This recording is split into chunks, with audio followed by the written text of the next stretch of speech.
Get out and stay out, my dad roared across the dining room, his face twisted with rage and disappointment. The Thanksgiving turkey sat untouched between us as his words echoed off the walls of our family home in San Diego.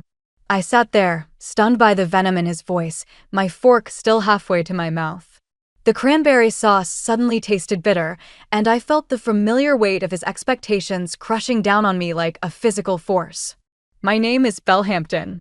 I'm 28 years old, and I had just shattered my father's carefully constructed dream for our family legacy. For as long as I could remember, Douglas Hampton had orchestrated every aspect of my life around one singular goal: joining the prestigious Hampton and Associates law firm that bore our family name. My brother Chase had fallen in line perfectly, graduating from Harvard Law and sliding seamlessly into his role as junior partner. But I'd always been different, always questioning, always drawn to something bigger than billable hours and corporate litigation. The moment I told my father I had officially withdrawn from law school, I watched 28 years of his investment in me crumble before his eyes. He had spent decades building Hampton and Associates into one of San Diego's most respected family law practices, and in his mind, I had just thrown it all away. My mother, Janine, sat frozen beside him, her wine glass trembling slightly in her manicured hands. She had perfected the art of silent agreement over the years, never challenging my father's vision for our family's future. "You're a disgrace to everything this family has built," Douglas continued, his voice dropping to a dangerous whisper that somehow felt more threatening than a shouting. "I've sacrificed everything to give you opportunities, and this is how you repay me."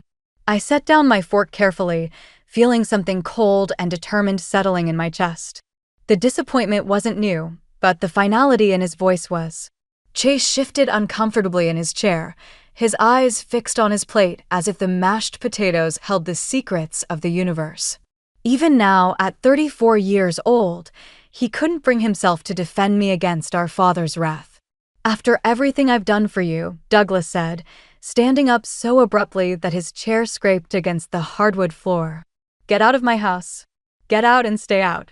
My mother's sharp intake of breath was the only sound in the room as I slowly stood up, tucking my napkin neatly beside my plate. The ritual of family dinner had become a performance we all participated in. But tonight, the curtain had finally fallen.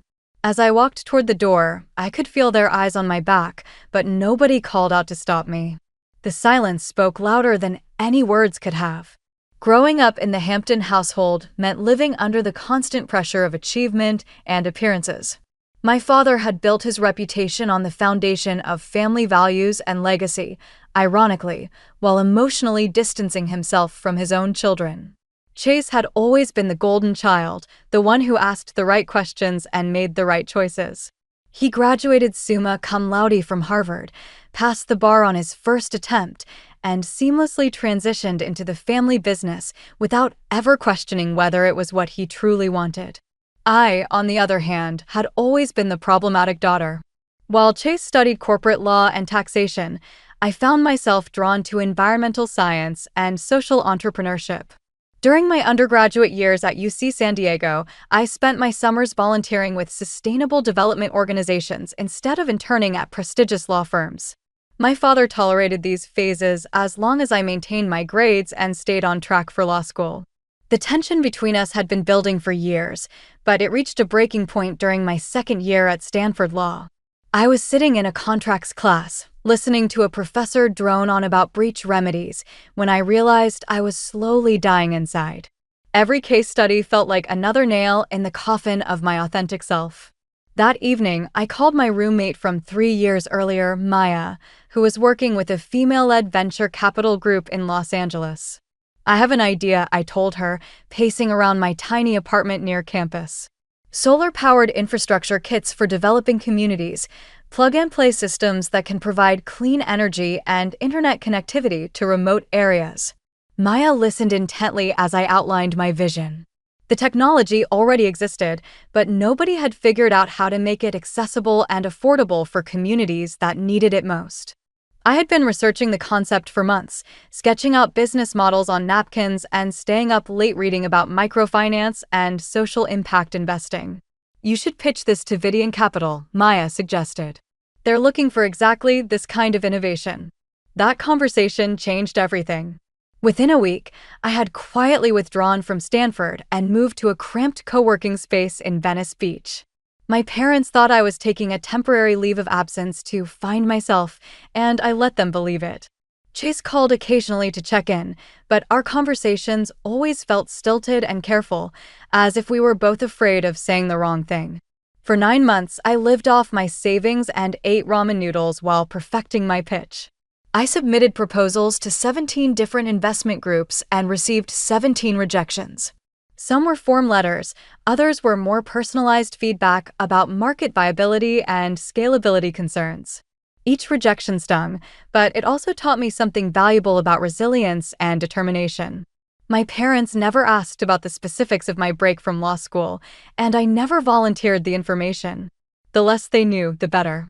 I was building something revolutionary, something that could actually change lives, but I knew they would never understand. The breakthrough came on a rain-soaked Tuesday in March, exactly 9 months after I had started this journey. I was sitting in the cramped Venice Beach co-working space, surrounded by empty coffee cups and crumpled papers, when my phone rang. The caller ID showed a number I didn't recognize, but something told me to answer it. Bellhampton, this is Jessica Chen from Vidian Capital. We'd like to schedule a meeting about your Sun Nest Systems proposal. My hands started shaking as I processed her words. Vidian Capital was one of the most respected social impact investment firms on the West Coast, led by women who had made their fortunes in tech and were now dedicated to funding companies that could create positive change. I had submitted my proposal to them 4 months earlier and assumed it had been lost in the shuffle when I never heard back. The meeting took place the following week in their sleek downtown Los Angeles office. I wore my only professional suit and carried a worn leather portfolio that had belonged to my grandfather. The conference room overlooked the city skyline, and I tried not to let the intimidating setting shake my confidence as I set up my presentation. Jessica introduced me to the other partners, Dr. Amara Okafor, a Nigerian-born engineer who had revolutionized water purification technology, and Lisa Brennan, a former Goldman Sachs executive who had left Wall Street to focus on sustainable investing. These were women who had broken barriers and created their own paths, and I felt a spark of hope that maybe they would understand my vision. I presented my solar infrastructure concept with passionate precision, explaining how modular energy systems could be deployed in rural communities across Africa and South America. The technology wasn't just about providing electricity, it was about creating connectivity, enabling education, and empowering local economies. Each kit would include solar panels, battery storage, LED lighting, and satellite internet capability, all packaged in a weatherproof unit that could be assembled by local technicians. The market research shows massive demand, I explained, clicking through slides that demonstrated the scope of energy poverty worldwide. 2 billion people still lack access to reliable electricity, and traditional grid infrastructure is prohibitively expensive for remote communities. Dr. Okafor leaned forward, clearly engaged. What's your scalability model? How do you plan to manufacture and distribute these systems affordably? I had anticipated this question and spent weeks developing partnerships with manufacturers in Southeast Asia who specialized in renewable energy components. The key is creating standardized modules that can be produced efficiently while maintaining quality standards, I replied. We partner with established manufacturers and focus on assembly and deployment. Our value proposition isn't in reinventing solar technology. It's in making it accessible and sustainable for communities that need it most. The meeting lasted 2 hours, and by the end, I could see genuine excitement in their eyes. Jessica walked me to the elevator, and her parting words gave me hope. We'll be in touch soon. This is exactly the kind of innovation we're looking for. That evening, I called Maya to share the news, but I didn't tell my family. They still thought I was taking a temporary break from law school. The call from Vidian Capital came 3 weeks later, and it changed everything.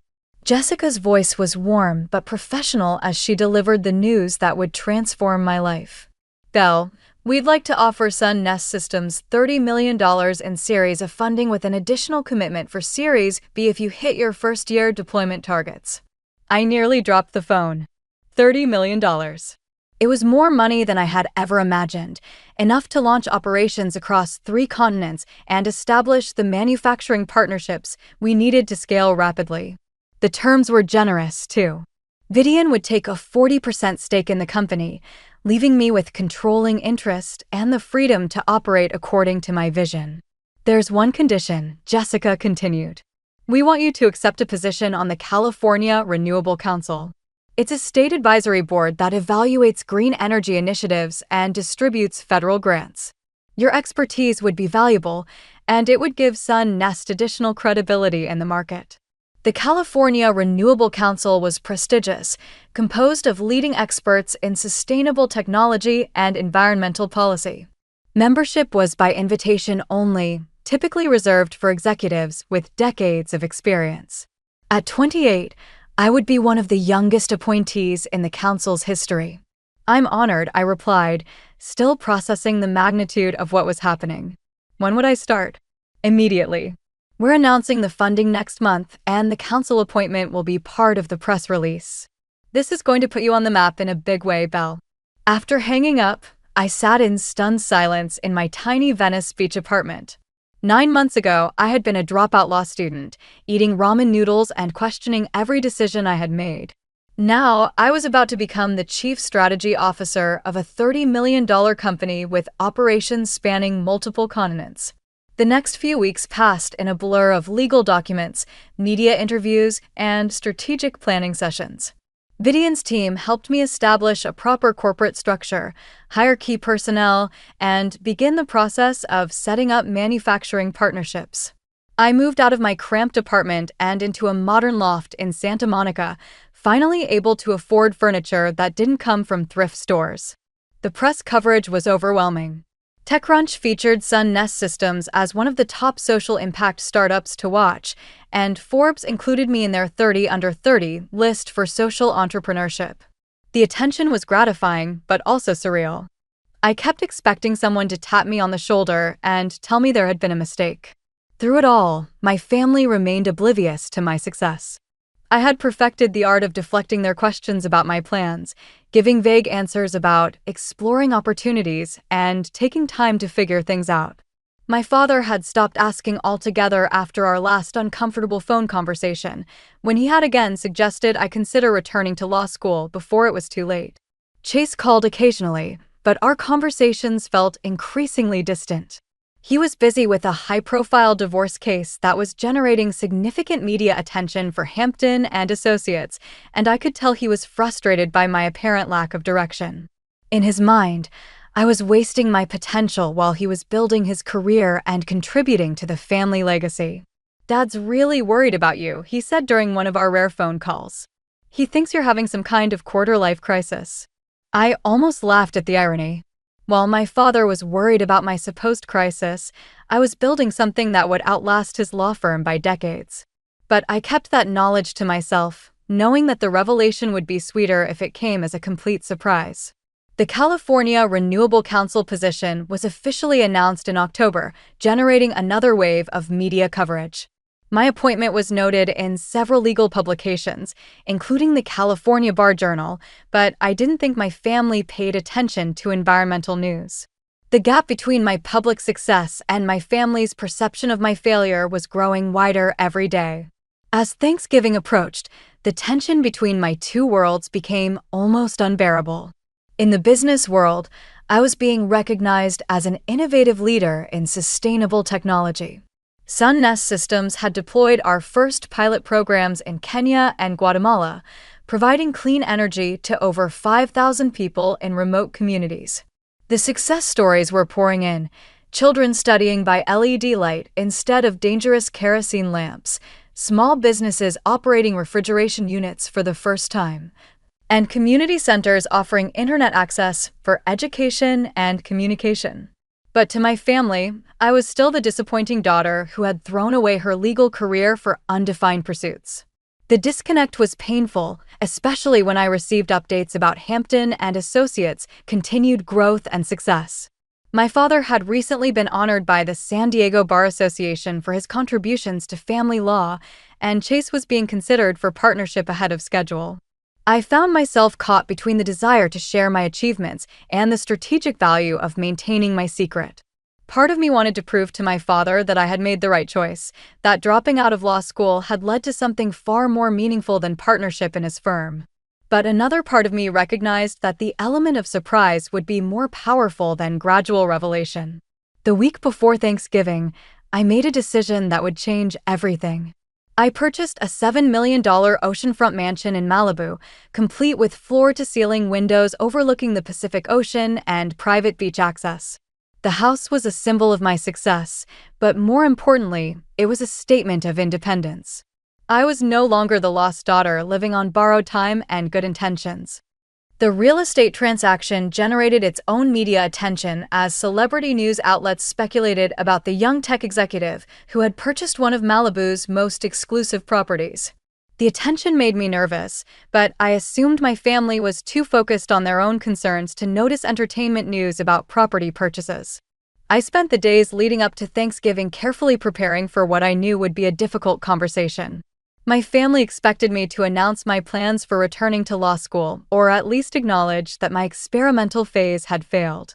Instead, I was going to tell them the truth about my withdrawal and let them draw their own conclusions about my current situation.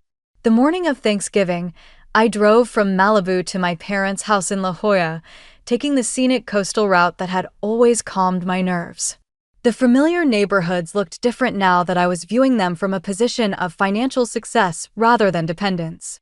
I parked outside the house where I had grown up, noting how modest it seemed compared to my new Malibu estate. My mother greeted me at the door with her usual mixture of affection and concern. "Belle, you look wonderful. How are you feeling about everything?" Everything was her diplomatic way of referring to my extended absence from law school without acknowledging the growing elephant in the room.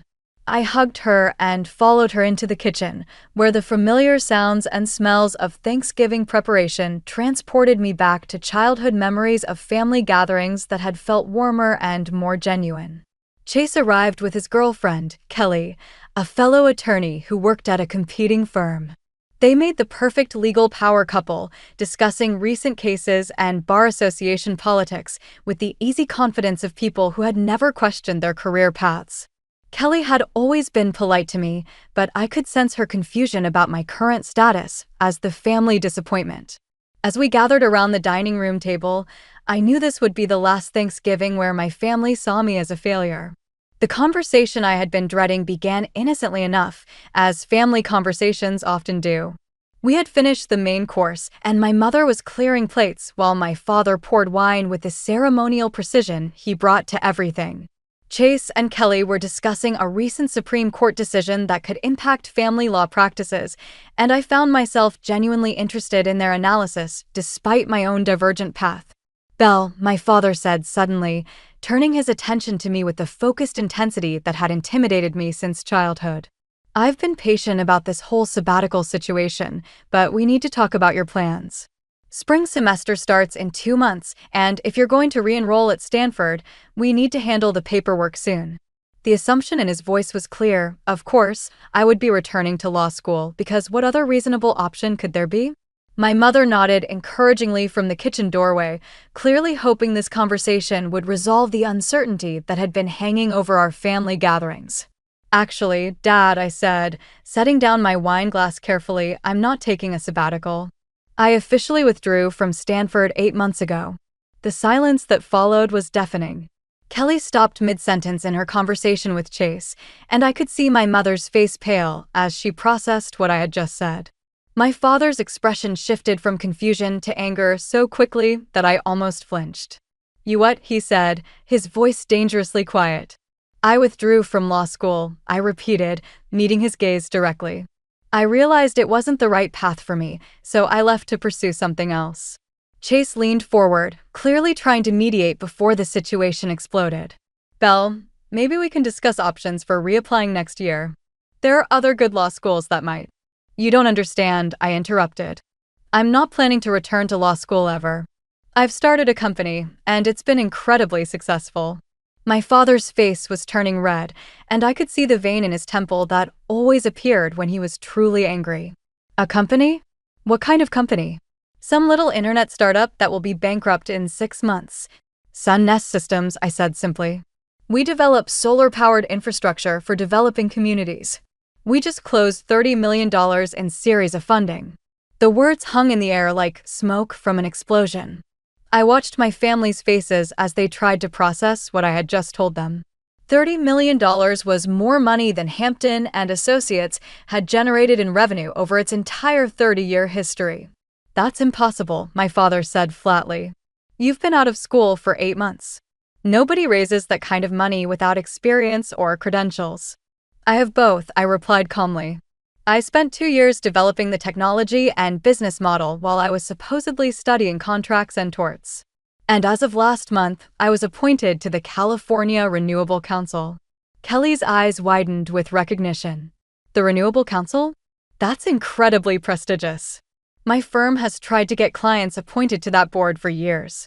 My father stood up abruptly, his chair scraping against the floor with a harsh sound that made everyone wince. You're lying, he said, his voice filled with a combination of rage and disbelief.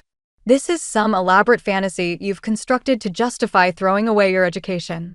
I'm not lying, I said, remaining seated while he towered over me. But clearly you'd rather believe that I'm delusional than accept that I've succeeded without following your plan.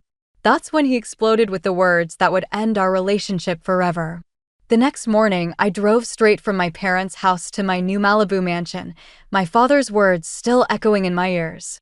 Get out and stay out had been his final statement before I walked out of their dining room for what I knew would be the last time. The 20-minute drive along the Pacific Coast Highway gave me time to process what had just happened and to plan my next steps. My phone had been buzzing constantly since I left La Jolla, with missed calls from Chase and several text messages from my mother asking me to call them back. I ignored them all. The time for explanations and reconciliation had passed the moment my father chose to believe his own assumptions rather than listen to the truth about my success. The moving truck arrived at noon, carrying the minimal belongings I had accumulated during my years of struggling to build Sun Nest Systems. Everything fit easily into 2 rooms of my sprawling new home, a stark reminder of how dramatically my circumstances had changed. As I unpacked my laptop and the framed photo of my first solar installation in Kenya, I felt a mixture of sadness and liberation that surprised me with its intensity. That afternoon, I called Jessica at Vidian Capital to discuss the timeline for our expansion into Central America. The conversation was energizing, focusing on concrete plans for deploying our technology to communities that desperately needed reliable energy access. As we talked about manufacturing partnerships and government approvals, I realized how much more fulfilling this work was than any legal career could have been. By the way, Jessica mentioned near the end of our call, we're getting some interesting inquiries about potential partnerships. Several law firms are reaching out about pro bono opportunities to support our community development work. Really? I said, suddenly interested. What kind of firms? Mostly environmental law specialists, but a few family practices too. There's apparently significant interest in the corporate social responsibility angle. I made a mental note to review those partnership proposals carefully. The irony of law firms wanting to associate with my success wasn't lost on me, especially considering my father's complete dismissal of my achievements just hours earlier. 3 weeks after Thanksgiving, I was reviewing grant applications in my home office when my assistant called with an urgent update. Belle, I thought you should know that Hampton and Associates submitted an application for the State Renewable Energy Grant Program. They're requesting $2 million for a sustainability initiative. I almost laughed out loud. Hampton and Associates had never shown any interest in environmental issues during my entire childhood. The fact that they were suddenly pursuing green energy grants seemed like a transparent attempt to capitalize on the growing market for sustainable legal services. What's the nature of their application? I asked, pulling up the California Renewable Council database on my computer. They're proposing to establish a pro bono legal clinic focused on environmental justice issues. The grant would fund 3 years of operations, including staff salaries and community outreach programs. As a council member, I had access to review all grant applications before they were evaluated by the full committee. I opened Hampton and Associates' submission and read through it carefully, noting the ambitious goals and impressive-sounding initiatives. The proposal was well-written and professionally presented, exactly what I would have expected from my father's firm. But there was one critical problem that the other council members wouldn't immediately recognize. Hampton and Associates had no experience in environmental law, no existing relationships with environmental justice organizations, and no track record of supporting sustainable initiatives. The application was essentially a request for $2 million to enter a field they had never shown interest in pursuing. More importantly, there was a clear conflict of interest that would disqualify their application automatically. I scrolled to the bottom of the council database entry and found the field I was looking for: potential conflicts. I typed carefully, knowing that my words would determine the fate of my father's grant application. Sun Nest Systems Executive Relationship, I wrote, adding my name and title for clarity. The rejection would be swift and public, visible to everyone in San Diego's legal community. As I submitted the conflict notice that would deny my father's grant application, I realized that revenge had found me rather than the other way around. The path I had chosen for authentic reasons had led to a moment of perfect justice that no amount of planning could have orchestrated better. Sometimes, the best revenge is simply living successfully according to your own values and letting the consequences reveal themselves naturally.